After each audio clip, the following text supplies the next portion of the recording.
Okay, well, we are back with another episode of Practice Underwater. How are we doing today, Matt? It's good, George. It's been a while since we've done one of these things. It feels good. I finally get like I'm back in the mode. Yeah, we've it's been a few weeks now without intros and outros with us together, and that happens sometimes. But I'm excited. We have the next 6 weeks. We're lining up to record right now, and so I'm very, very excited for the next three segments that we are doing. The next three two-part series, so it's going to be good. Yeah, and this is a great episode with this guy Mike here because it's not a typical George client, right? It's like a 500K solo, but I really think it shows your growth as a coach because you get into a lot of mindset stuff in this part one that's coming up that I think before you would have just maybe kind of pushed off and moved into the numbers, and you really delved into it and like made a huge difference with this guest. So I really want to acknowledge you for how like you've come out of your shell as like a mindset coach. I think it was great. Yeah, I think we talk about it. I'm very much metrics, and you're very much mindset, and I think, you know, we've both grown in each other's direction. And this client, he's not a coaching client of mine, but he is interesting because he reminds me a lot of myself. And so I could see kind of past versions of me in him. And he was a new grad who bought a practice that comes up pretty early. And I definitely have thoughts on that in the outro. I think this will be the third, if you include me, which I think I'm on the show enough to include me, I think so. that this is the third new grad buying a practice out of school that we've had on the show. And I think we are all very similar. So I have thoughts on that in the outro. I'll have some for you as well. This is a good one. All right. We're going to go ahead and dive right in. This is our interview with Real Doc, fake name Mike. Okay. We are here. This is Practice Underwater Quarantine Edition. And we have here with us today our fake doc. And he decided on the name Mike. And so he asked me, he said, "Have you ever had a Mike before?" And I'm pretty good with names. I would like to think I'm pretty good with names. And so I'm going to hope to remember all of the Practice Underwater names. So when somebody asks me, "Have we had a blank?" I'll know that we have not had a Mike. But if we ever reuse a name, a couple years from now or something, I do apologize. So Mike, welcome to the show. You're a fan, if I understand correctly. Is that right? Yeah, I've been watching the show or listening to the show pretty much since the beginning. Um, I graduated the same year as you and kind of was in a lot of dental town stuff with you. So I was really excited once you joined and really kind of started listening quite a bit at that point. Oh, so you were a pre-George on Shared Practices podcast listener. Yes. Wow. That's awesome. Our audience has grown tenfold since I started 3 years ago. And so you are 1 in 10% of the people that was listening before that. That's awesome. So tell me a little about, so we graduated the same year. So you're coming up on 2 years out. And Yep. so tell me about your journey into practice ownership. Yeah, so I graduated in 2018. I actually purchased my practice right out of school. It took a little bit longer than I was expecting, so I didn't start until November of 18. Okay. But I jumped right into that. I didn't have any other associateships or anything like that beforehand. And it was definitely really stressful going into it. And the first, I'd say, 6 months were just trying to survive and just trying to maintain. Um, and I'd say right around a year in or so is when I started to really feel, for the most part, comfortable with it. Oh Uh, man. I had no idea you were a new grad owner. Oh, wow. So you know, we have romanticized this concept so much on the show that I'm almost trying to unromanticize it because from my perspective, I feel like there's so many things that I missed out on buying a practice right out of school. And so talk about your experience. I mean, I know this is Practice Underwater built for owners. So owners listening, give me a few minutes here. I just think this is really valuable that we talk about. So talk to me a little bit about, buying a practice, right out of school. What was that like for you walking in clinically? so clinically, when I graduated, I felt like I was pretty confident in a, a lot of things. Um, in dental school, I mean, I did plenty of surgical extractions, I did some molar endo, all of that. But then once I was in the practice, it was definitely different than having somebody there to help you.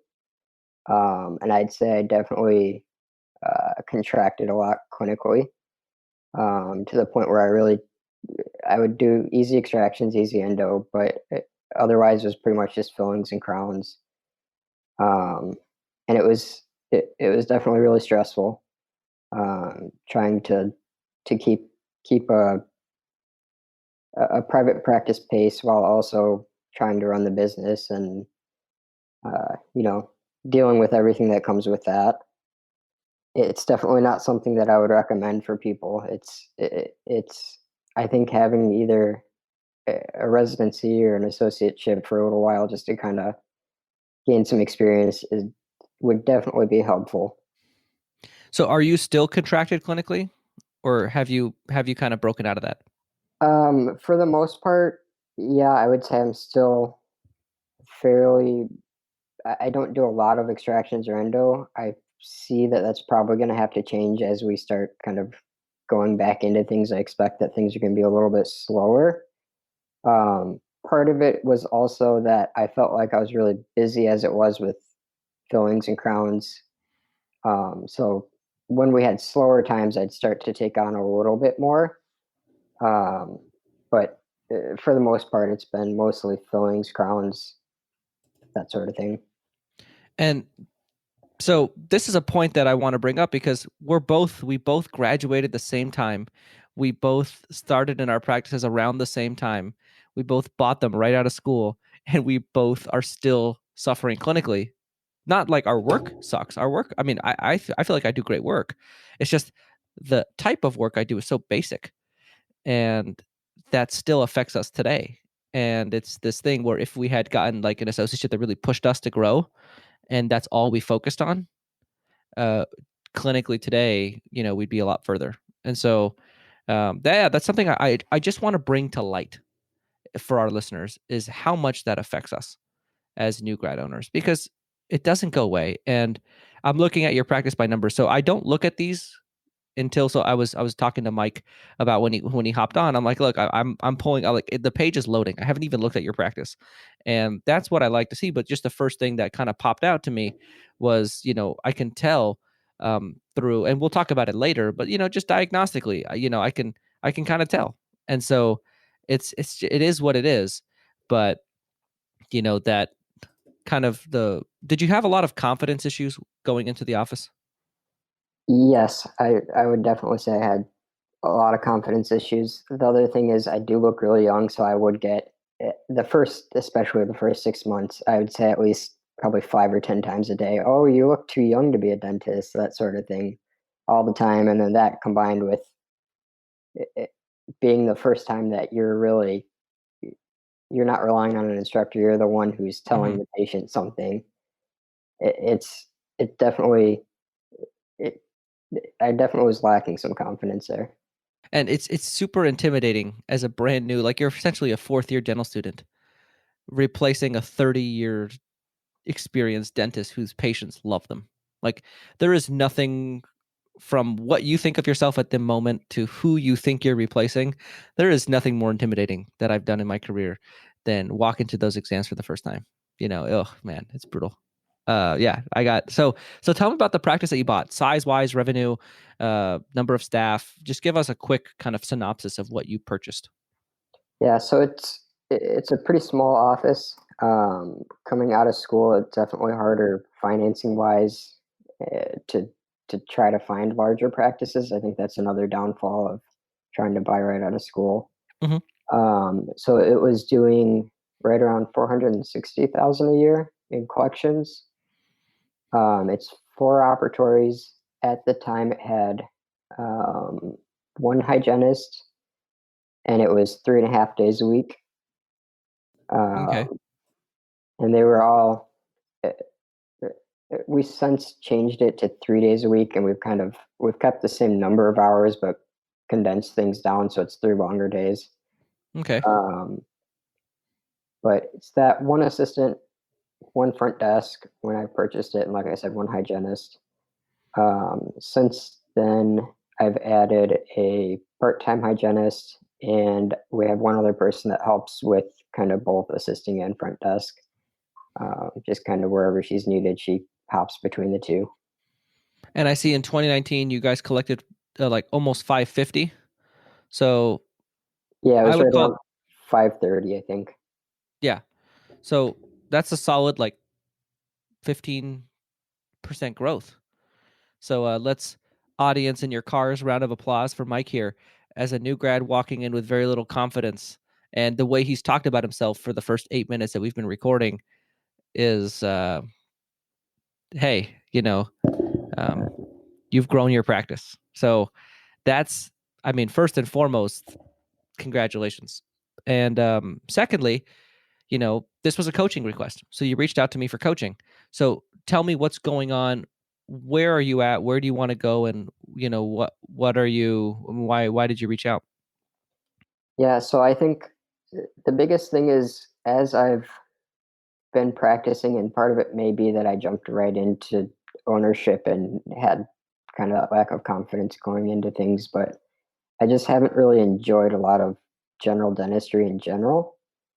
Um, and it's something that ideally I would like to be able to cut back a little bit on the dentistry aspect and at some point bring in an associate. And even if I don't, even if I'm able to maintain the same income, um, to be able to cut back my dentistry end. Okay. And we're totally anonymous here. So, what did you take home last year of the 530 or whatever? So, if we're looking at before practice loan, I did put some money into continuing ed as well. So if I take all of that out, it was right about 200,000. And Uh, then when you throw in your practice note with and your, yeah, so practice note is about 50,000 a year. okay. So like 150. Yeah, right around 150. Okay. And so so you contacted me because I'm Mr. Delegate my life, and that appealed to you. Is that kind of what I'm hearing? Yes, exactly. Okay. So in an ideal world, so the real reason you're contacting me is because you're not really enjoying your practice. Right, Okay. And you're kind of looking at your situation like, I don't enjoy doing it, so I want somebody else to do it while maintaining my income.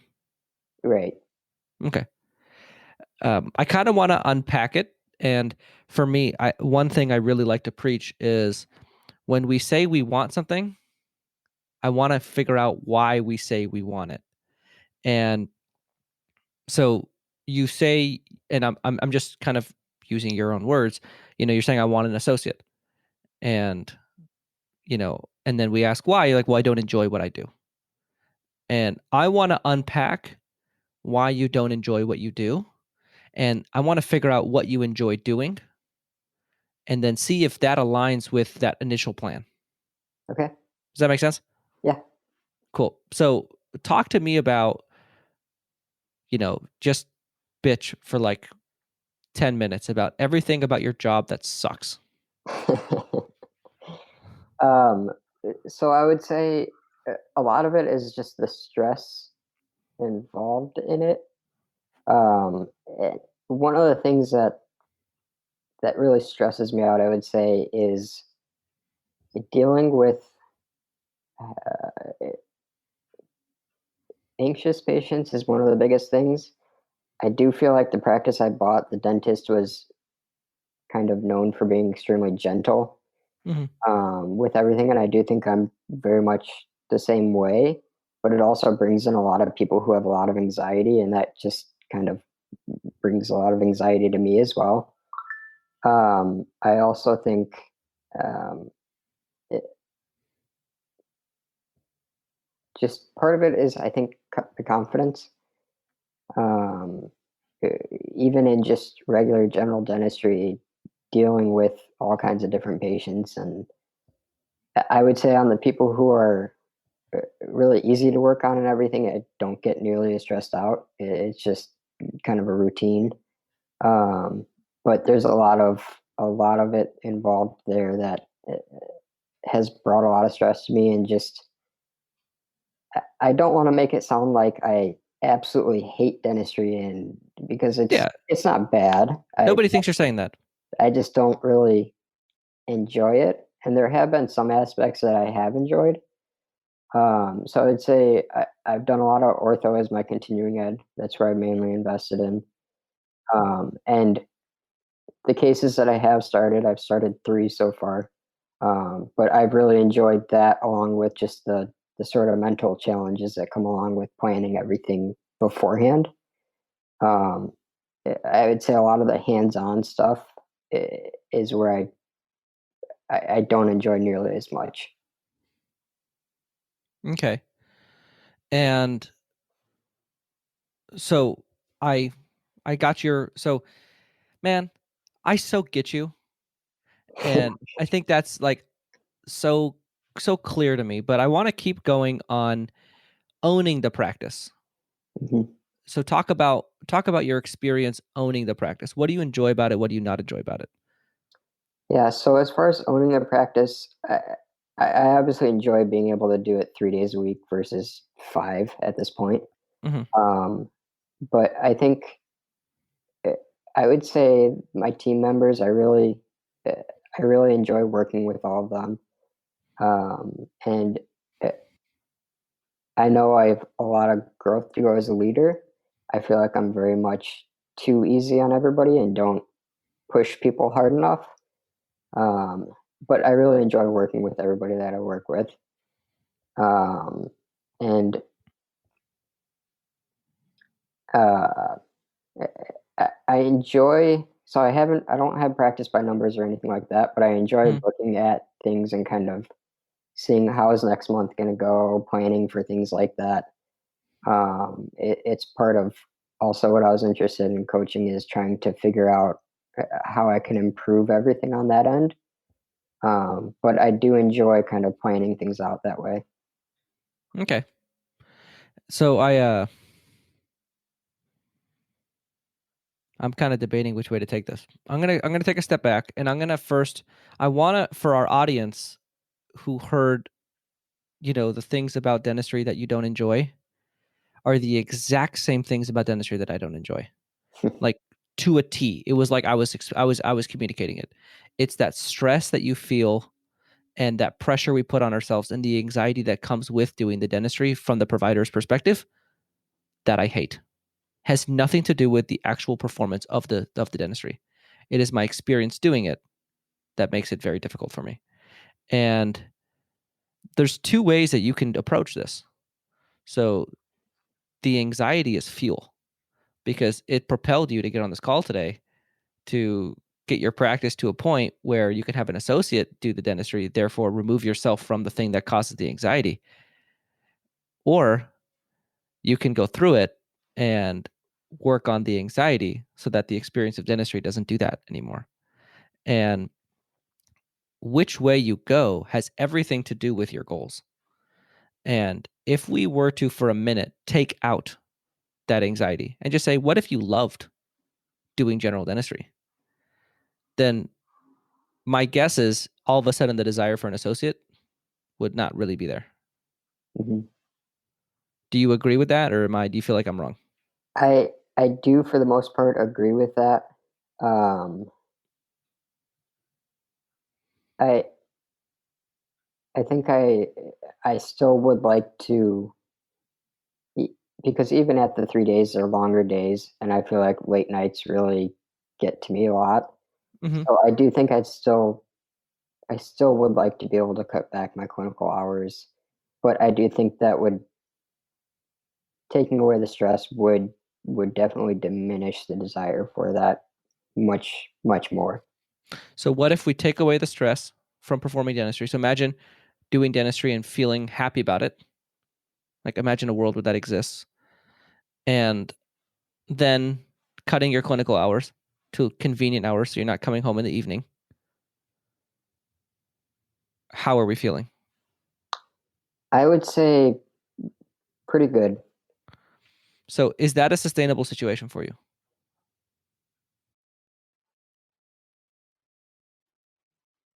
You know, I'm not really sure.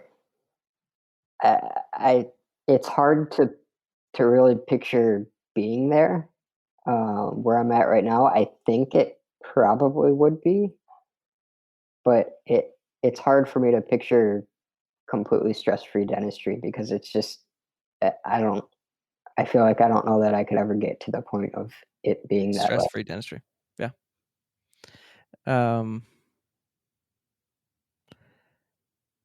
So I think the grass is always greener on the other side. If in your situation, you'd be trading one stress for another with the group practice route, Mm-hmm. where like the team stress would become your clinical stress. So that all of the things that stimulate that clinical stress, which is the patient doesn't like me, I'm not a great dentist, and I'm not saying you are any of these things, but if I know you the way I know myself, we're thinking those things, Mm-hmm. and we're going through it of they know I just graduated. Like for me, it's terrifying whenever they ask me when I graduated. I hate that question with every ounce of my being as a dentist. I mean, are you the same way? Like, do they ask you that question? At first, I did get it a lot. Lately, I would say not nearly as much. And at this point, I'd say that them asking me that question, it used to bother me, but at this point, I've kind of just gotten over it and just tried to stop caring so much. It's happened to me about 5 times, and I can remember every single time. And they ask me, my chest gets tight, and I get anxious, and I answer it, and I hate it. And I always say I've been doing this for a few years, and I say that because I include my years in clinic Hmm.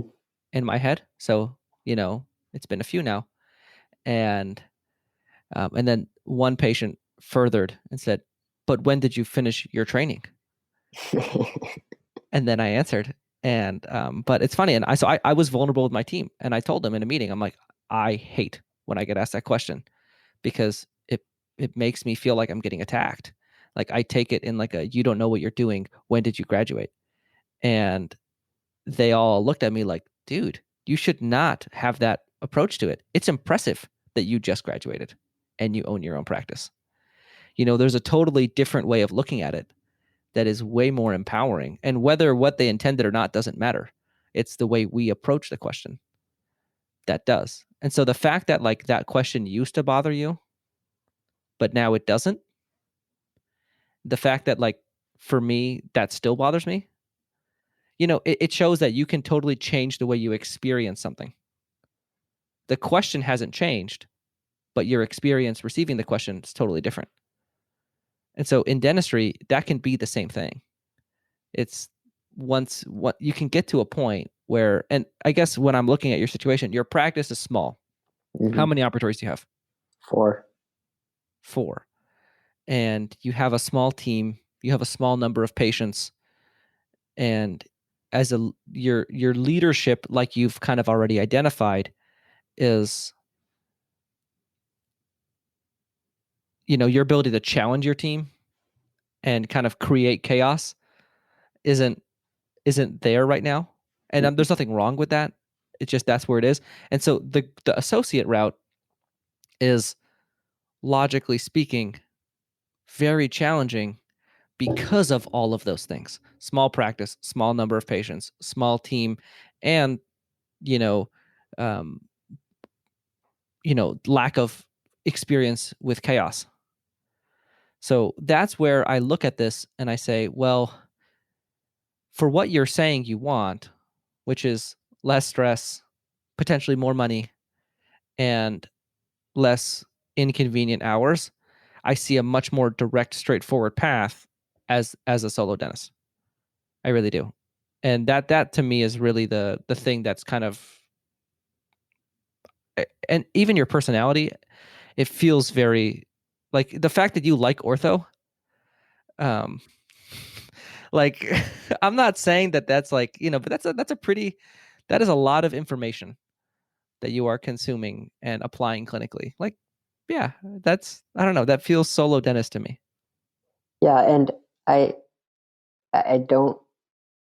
So in my initial email to you, I was talking about an associate. I do think that's not something that's realistic in the, I'd say, next even 6 months. But I do see it being a possibility later on in the future. if I'm able to grow things. But I think I am going to, without a doubt, be in the solo at least for a while here, and I think at that point it would be kind of a time to decide if I want to maintain solo and look at maybe dropping PPOs, or if I have that sort of growth. Okay. Yeah. Oh, are you? So you are? Yeah, you take insurance, right? Yes. Yeah, and I think regardless of future conversation is totally different than present conversation. Hmm. But the way I'm looking at this practice presently, I almost want to take group off the table. Okay. It can be a future goal. Like, I think the idea that you have to decide one way or another right now, you don't. So your office right now is not a full humming productive solo office. You are not, doing $1 million a year with 2 hygienists and 2 front desk and 2 assistants. You're not like clicking on all levels in that area. So I would really like, our conversation to focus around getting you there and having your experience being there be anxiety free. And then when you're there, right? What if you had told me I want a group practice? We would go on the same road. You'd have to get there first. So Yeah. either way, you're going to get there. And then I want you to be able to decide, sitting in that situation, like, okay, I am in this, situation where I have a group practice or I have a solo office and I still want a group and I don't have the anxiety. So for me, I wouldn't want you to make the decision to have a group practice with anxiety. I would want you to be anxiety free, practicing dentistry happily, making a sufficient amount of money, and then still say, you know what, I still want it. Does Yeah. that make sense? Yeah, I completely agree. And that decision just comes from such a different place. So I think the one thing I do want to talk about still is, so I think for the rest of part one, I want to talk about the anxiety, and then part two will be more tactical on metrics, where you're at, how to get your practice to that productive solo. So walk me through. So when was the last time you had an experience where you hated dentistry? The last experience that I remember sort of vividly, um, would be a patient that I was preparing the crown on. And it's somebody who, honestly, going into it, I didn't even know they had any sort of anxiety at all. And as soon as I started preparing the tooth, she's like jumping out of the chair, and it was just one of those situations where and I think it was a lower molar, and she's saying she's feeling it, so I give her another block, and then I do septo and PDL injections and go that route. And it's something where the entire time I feel like she was on edge, and it put me on edge, and it felt like it was like 4 hours long, even though it was an hour and a half or so. Um, and it's, I don't know, one of those situations where you're just trying to just get through it and get done. And then you feel like you didn't necessarily get the best clinical result because you're trying so hard just to get through it and get done. Um, I would say that's the last situation that I really remember. But I Do honestly, you have so for me, whenever I get anxiety, my chest gets tight. That's sort of my physiological symptom. Do you have a physiological symptom that you recognize in those moments? yeah, I feel it in my stomach. So not in your stomach. Yeah, yep. So how long have you noticed that not in your stomach, like in your life? Um, uh, I honestly, mostly since third year dental school, I would say was the time that it really became really noticeable. Obviously, there are situations throughout life that Hmm. would create it, but on a more consistent basis, I would say that. Um, eh, Was there a particular moment in your third year of dental school that you noticed happened? no, I think it was just, uh, I think Was that your first time seeing patients? yeah, exactly. Okay. Just kind of that initial anxiety, even just going into it, not necessarily seeing the patient, but beforehand. And I think I still get some of that even before going into work. So like Sunday night, that sort of thing. Oh, dude, you're telling me. And then Oof. Monday, you get through Monday and it's okay, it really wasn't that bad. And you continue on. And by the time Thursday is the last day that we work before weekend. So then by Thursday, by the time I'm leaving, I'm like, okay, like things weren't that bad, and it feels good going into the weekend. And then Sunday comes, and you're still just kind of like the same. Get that Yep. down in your stomach, and yeah. So, oh man, we have so much in common. Oh my gosh. So for me, it's the morning of. I wake up in the morning on a day that I have to go to work. Chest gets tight. Ugh, that's like, or the Sunday night. Yeah, I get the Sunday night scares a lot. Um, yeah. Whew. So, but I want to point out something to you. Since your third year of dental school, my guess is when you were a third year dental student and you were feeling the knot in your stomach for the first time pretty noticeably, you were telling yourself, yeah, but when I graduate, I'll be confident and this will go away. Did you ever tell yourself that? Or when I'm a fourth year in clinic and I have some more experience, still, it was always a when this happens, Yep. it'll Yep. go away. Yeah. And, you know, you came to me today saying, when I get that associate and I don't have to do the dentistry anymore, the knot in my stomach will go away. And at every point, you know what the one constant has always been? Yeah, there's The still knot, the knot in your stomach. Has nothing to do with the situation. Everything to do with that knot in your stomach. So, anxiety is interesting because it's a chemical reaction that goes on in our body, and our brain tries to explain it. And so, situations that give us fear stimulate, a pathway in our brain, and then a physiological symptom that happens regardless of what's going on in your life.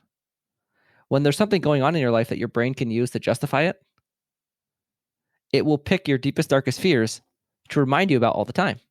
So when you're prepping that tooth on that patient who's feeling it, which is a totally normal thing, lower molars are very difficult to get numb.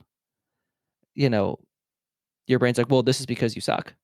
And this is if another dentist was here, that patient would be comfortable.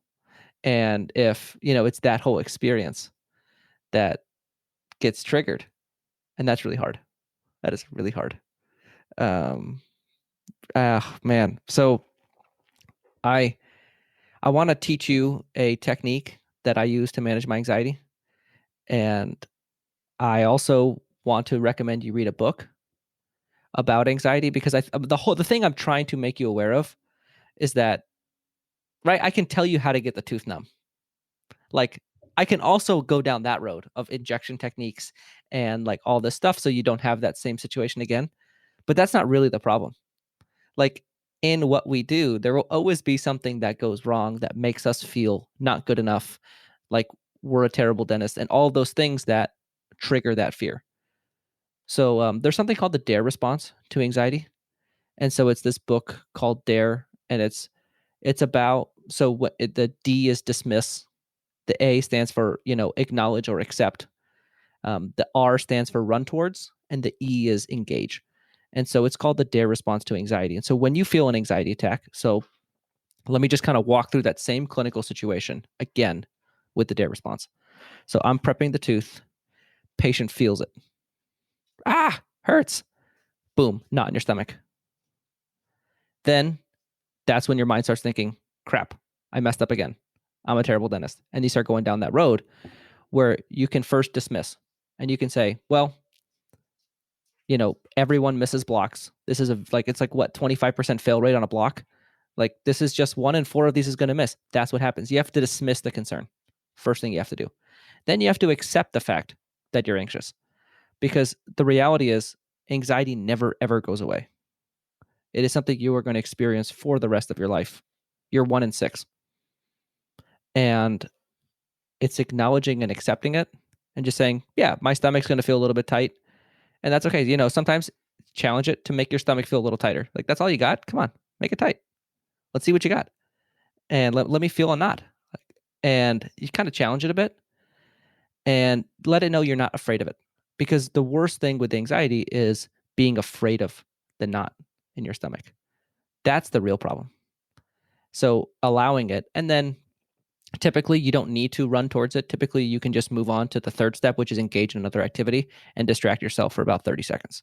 So if you can really focus on the tooth for like the next 30 seconds, typically using that response should be able to let you kind of resume your life. But the whole anxiety response is so interesting because it has a lot to do with your response to the initial onset. That onset, my guess is it could be as simple as a patient telling you look young, for example. Like it's anything can trigger that knot in your stomach. It has nothing like it's not just not getting teeth numb. It might be looking at your prep and realizing you missed a spot or it doesn't look great. It could be anything.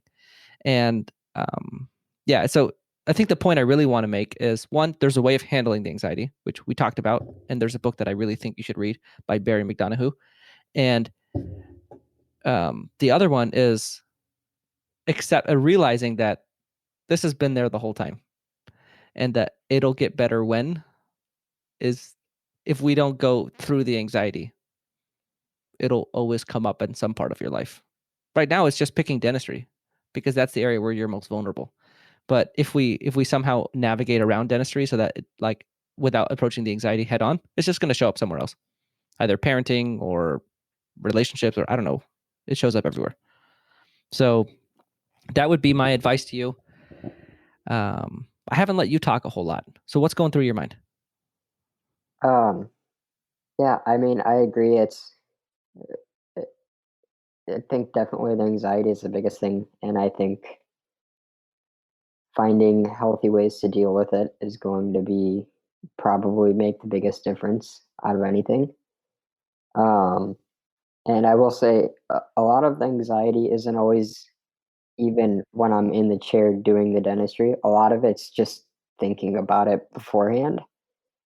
I would say is honestly the biggest is I feel like even when I'm not at the office, I'm constantly thinking about the office, and especially like I said, the Sunday night, the Monday morning, just that's when I'd say at its worst. Yeah, and it has nothing to do with again, it has nothing to do with the office. It's just the thing that your brain is picking to make you think about. But the reality is, it's just anxiety. Which I'm not diminishing it. It sucks, right? Ask me how I know. But I, you're a fairly accomplished dude. Like, how many of your classmates have bought a practice so far? Um, I think maybe 4 or 5 that I know of out of 80. Okay. And you were the first? I had, I think, 3 other classmates that went Bought in. out of school? Yeah. Wow. Whoa. I'm not gonna ask you where you went because that now we're starting to narrow it down a little bit too much. But wow, that is incredible. Whatever dental school you went to that spit out 4 new grads buying a practice right out of school, I'm impressed. Hey, I mean, I know we just kind of shat on the idea earlier in the episode, but I mean, it's very difficult to accomplish. And I guess the point I was trying to make is the more you unpack your anxiety, the more you'll realize that it's given you more than it's taken from you. And if you can learn to appreciate it and the positive things it contributes to your life, your ability to once you're able to manage anxiety, you can manage fear.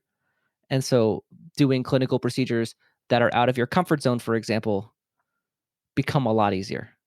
And so you can then grow clinically in ways that you couldn't before. So there's a lot of benefits to having anxiety that give us a leg up if we can learn to manage it. So I'll kind of end the anxiety talk there. Man,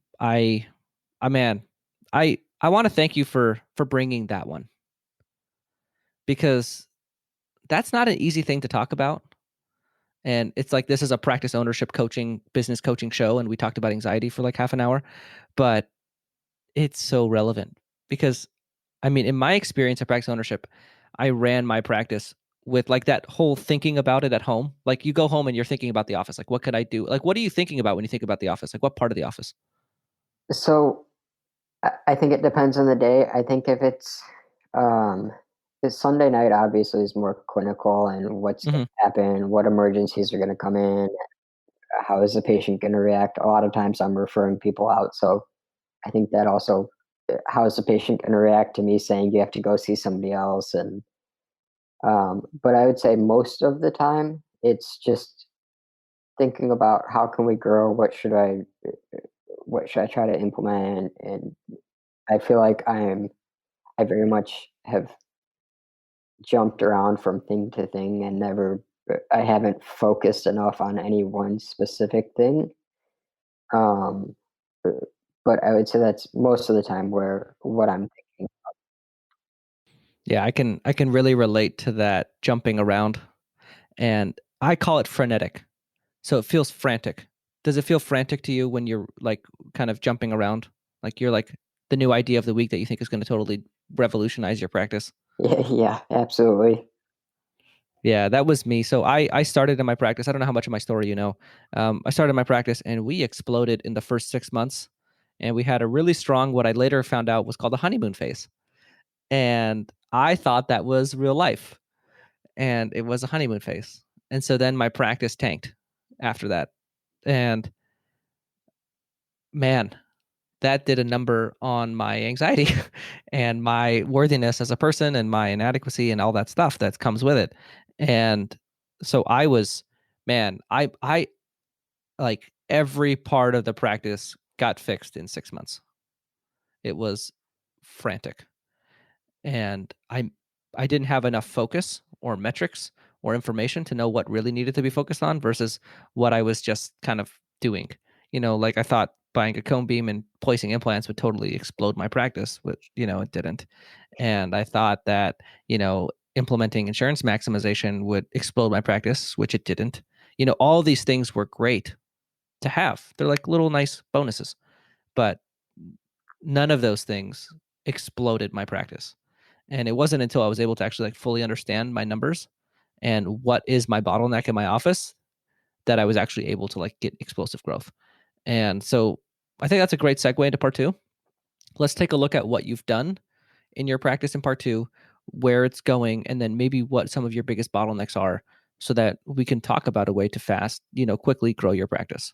So, do you have anything else you want to add to part one before we wrap up? The only thing I'd say is I I also think I had a similar thing. I didn't recognize it as a honeymoon phase going in, but Hmm. when I think back to right about month 7 or 8, things got really slow, Really slow. to the point where we were barely breaking even or maybe not even breaking even. Yeah. And that's really a time where I feel like I got really focused on, oh crap, we need to do something. Yep. So I definitely do think like I said, I didn't recognize it as a honeymoon phase at the time, but I do think that's a very real thing. Well, if you think about it from your timeline, right? You started in November. Month 6 or 7 was June or July. I had just figured out what a honeymoon phase was. So, now, like I have a buddy who's my friend. He's also one of our classmates in 18, and he graduated from a different dental school and he bought his practice. Like, yeah, I know I'm in the honeymoon phase. So, like, I'm not getting too excited. And I'm like, dude, F you. Like, you go in knowing that, and it's honestly a personal pet peeve of mine, which is why I'm going to rant about it for a second. But the fact that, like, how long has dental business consulting been out there? Like, why am I the first one to stumble upon this idea and communicate it to a mass audience? Like, I feel like that had to have been known at some point that there is this thing where you walk into a practice and there's this increased diagnosis for 6 months. Like, what is that?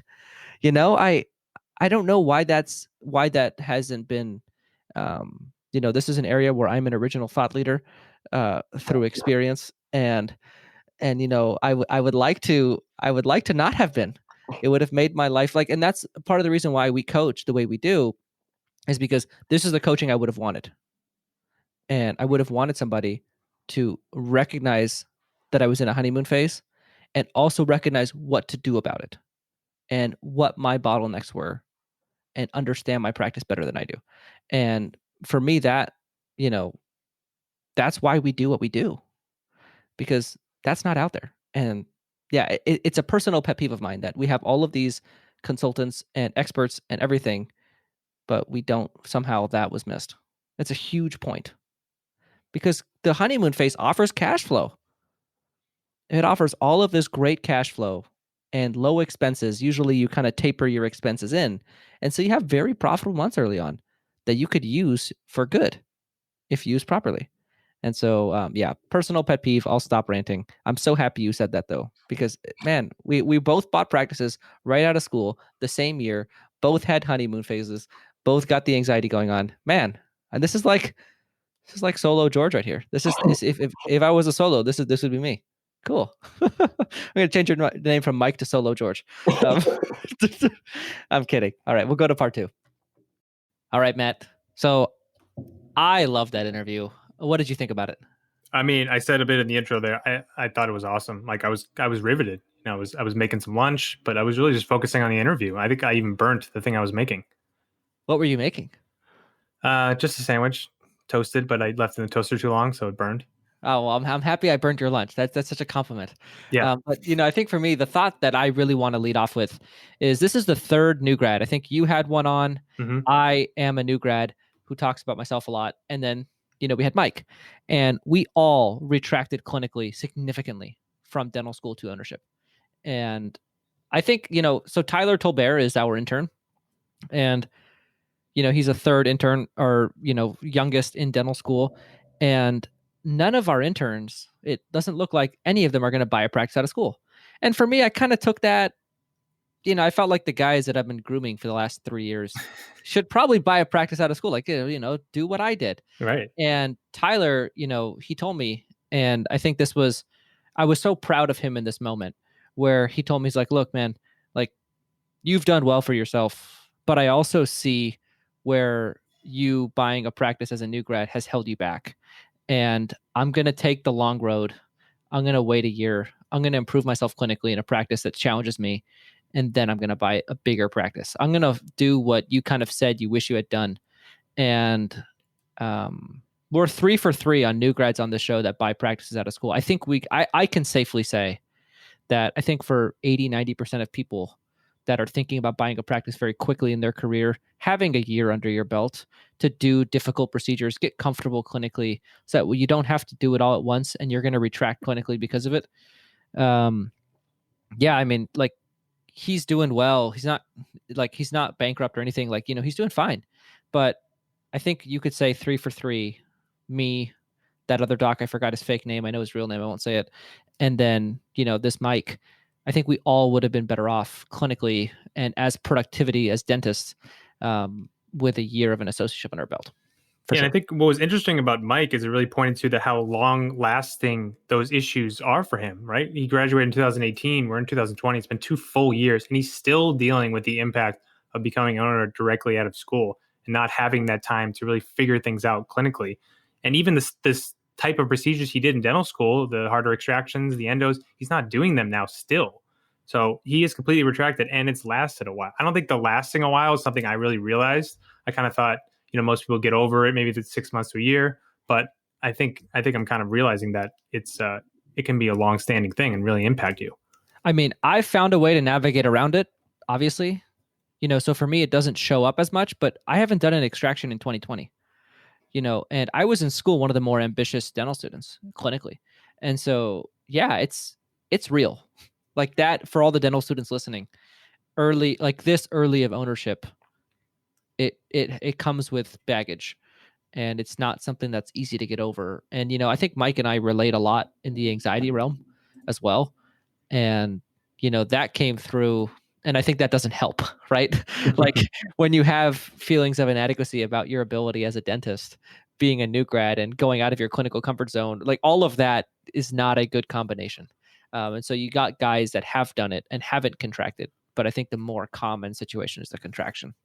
Yeah, and I think those people have just learned to deal with it quicker than you got to, and then that Mike will learn how to deal with it, right? Like the whole, what you walked him through with the dare thing, with dealing with the anxiety. And that's something that without even knowing that phrase, I realize that I kind of do. Like I'm with Mike, I get that stomach feeling, that knot when You get the knot in your stomach. I yeah. get a tight chest. It was similar, like the same kind of thing he mentioned. Lower molar can't get numb, or it's Sunday. Mine comes on Sunday night, where I know I have to go to work the next day. Actually, we're recording this on Sunday, so it's probably coming in a couple hours. But it's like I acknowledge it, like, oh, my stomach's tight, I'm anxious, and I give it a name. And I say, you're not going to control me, right? Like, I know what you're trying to do. You're trying to keep me safe, but thanks, but no thanks. I don't need your help. Like, I'm going to move forward. And most of the times that's enough for me to kind of deal with whatever it is. Because I think for even the people who don't deal with these things, they still come up. Like, it's not just that you're not an anxious person, you never get anxious. It's just you've kind of learned how to not give it a voice. Yeah. And, it's about not extrapolating meaning. Like, it doesn't mean you suck. It just means you're normal and your body has reactions, and it is what it is. I think I could talk a lot about anxiety. So update from last week. So Ashley, our guest from last week, and I, we're going to eventually have our own show. We're in the process of creating it. It's going to be called Dental Friends with Benefits. And this is the fourth name you've come up with? Or third? Third name. Okay. It's third name. So Dental Friends with Benefits. The branding expert needs 3 tries to get it right. Okay. Yeah. And so we talk a lot about anxiety on that show as well. So that, I'll reserve more conversations about that on there. And Matt, I know you had a couple points that you wanted to talk about. And I think part 2 is going to be where Matt really has fire. Part 2 is a lot of treatment planning and that conversation. That's like totally up Matt's alley. But I know that we kind of talk about, so we haven't really introduced PSS ownership models to our audience on the show very formally. I think you've seen bits and pieces of it, but we've never really named it. But we have this internal guide that we use for practice management philosophy, and it's called the PSS ownership models, which is profitable, simple, and sustainable. And anytime we look at something in the realm of practice management, we want to make sure it's profitable, simple, and sustainable before we introduce it. And the productive solo model is one that, so this dentist is trying to go from, and Matt, I think you had kind of a good, I'll let you kind of take it away from here. Yeah, I mean, so he mentioned the different models. Like, the key with the models is following the steps, right? So this doc is at a solo. Where we want him to get to is a productive solo. I always get profitable and productive confused. Productive solo. Productive solo and a profitable group. That's it. That's where we want him to grow to first. Like, he was thinking, I need an associate because the stresses of dentistry are getting to me. His practice is not ready for that yet. He needs to get to that next realm. Then once he's at productive solo, he can go to transitioning to a group practice, or even get into the realm of a super solo where you're doing upwards of 2 million, doing a ton of dentistry in-house. And then as you're transitioning to the group, you eventually become that group. So the key with it all is following the path and not trying to jump ahead. And in doing so, you can bring things in your practice, change your model bit by bit, and it all works. And I think it's this evolution that we've had of realizing that a lot of our solo clients that we've made productive solo clients, we're now turning into groups. And it's this idea that there's this continuum. I think Matt's a good example of that. You are right now a productive solo, and you kind of have a decision. Do I go super solo or do I go group? And you've kind of made the decision to move towards group, and I think that this, you can't go from unproductive solo to group. You have to have a productive solo practice doing over $1 million as a solo, and then you start transitioning to a group. And I think the more we've done this, the more we've realized that there's a fluid transition between the models. It's not like this, you're either a solo or, obviously operatories are an issue, but there's ways around it. And so, I think that was an astute observation I didn't notice that you brought up to me before we started recording. Yeah. And to switch gears, George, I just want to give an apology to you for your plight. Okay. I don't want you to feel unacknowledged with what I'm about to say. I'm sorry you have to go through this. Now, as a thought leader, you have to try things out before other people do. So you don't get the benefit of knowing what those things are until you figure them out. So I'm very sorry. Going? So you mentioned in the interview, I forget how it came up, because you wish you knew a roadmap of something beforehand and you didn't have to figure out yourself. The honeymoon phase, I think, is what you're referring to. Wait, did I talk about the honeymoon phase in this episode? Yeah. So I'm sorry you have to figure these things out before the rest of the industry knows about them. I was at dinner with Alex Sharp, and I told him how I feel about the honeymoon phase, and he was like, "You've never articulated that." And so I'm going to take 2 minutes and talk about the honeymoon phase. Is Have that you okay? never? I feel like we've talked about this. No, but this is what I've never shared before. Okay. The honeymoon phase, right? That is so what is the honeymoon phase, right? For anyone who's listening, it is when you walk into a practice as a new doctor, there's an increased period of diagnosis for about 6 months. And so you're 7 months of really great restorative needs from your recall base, and then it drops off kind of like it just drops. And for me, that was my first 7 months of ownership. And I went from 147 one month to 102 the next month. Like, it was a big drop. And I was confused because I was trying to figure out what happened. And it took me 6 months to figure out what happened. And so I gave it a name. I called it the honeymoon phase. Like, I gave that the name. And if you ask me, and this is the part that Alex was a little surprised about, if you ask me, like, the thing I'm most proud of right now of my contributions to the industry of practice management in dentistry, it is honeymoon phase. Oh, Like, come on. no, seriously, 100%. You don't think so? No, I think you have much bigger, more important ideas. It is a good one. Not, But it is the diminishing. only one that you could say unequivocally discovered by George Hariri. Like, Sure. I don't think there's anything else that in the book of practice management, it's like this section, it's a subsection of early acquisition, but in the paragraph, like, that's coined by me. Yeah, you Like, might I want to don't put a think you can TM say next to about that. anything else. I think you want to trademark it. I mean, maybe, but like, so yeah, that is, I didn't realize I talked about it in this episode, but yeah, that is the single thing I am most proud of. It is the most novel thing I think I've ever discovered. And it's more things like that that keep me going. And I feel like I have another one coming in our upcoming course, but the honeymoon phase, yeah, that is a special token for me, at least. I feel very proud of that. But do you hear what I'm saying? I'm sorry you have to go through that, and others can just learn from you. And Yeah, it is a know little frustrating sometimes though when I have a client, they're like, "Yeah, I know, increased diagnosis, I'm in the honeymoon phase." I'm like, "Dude, you have no idea what I felt like." I was like high-fiving, expanding my capacity, taking on fixed costs, and then like, yeah, that was my honeymoon phase. I thought it was all real. I didn't have one. Not to brag. No honeymoon phase. Really? Nope. No increased recall diagnosis in your first 6 months? Mm-mm. Really? Yeah. Oh, that's interesting. My last point with this one, I'm going a little rant here. He mentioned he kind of hated his late nights. I think it's really interesting that owner dentists are kind of unwilling to change hours to fit around their life and what they want. Like, I have clients who have hours they don't like, and I'm like, well, just change them. You're the owner. Like, they're worried about how the patient's going to react, how the staff's going to react. Like, what way is that to build the practice around your life, right? Like, you don't like late hours, cut them. You don't like coming in early, cut them. What am I missing here? Yeah, you're missing the two pieces. So, future plans, right? Mhm. Like, if your plan is to add doctors in the future, you're going to want that capacity back. Right. So I would just hold on for a bit and then get an associate to cover those hours.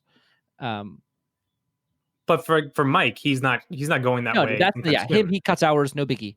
Right. Yeah, I think you're not missing anything there. Okay. I think the piece of like, future plans, and then plus staff. Like, if you tell staff, "Hey, you work evenings, no more evenings," nobody's going to complain about that. Right. It's always moving in the opposite direction where you're going to get all the resistance, right? You go from inconvenient or convenient to less convenient hours. That's an ask me how I know. So, yeah, but going from like 10 to 7 to 8 to 5, yeah, nobody's going to complain. Patients are going to moan and groan a little bit, but not really. Yeah, you'll be Right. fine. That was my last rant on it. But No, so did you cut evenings?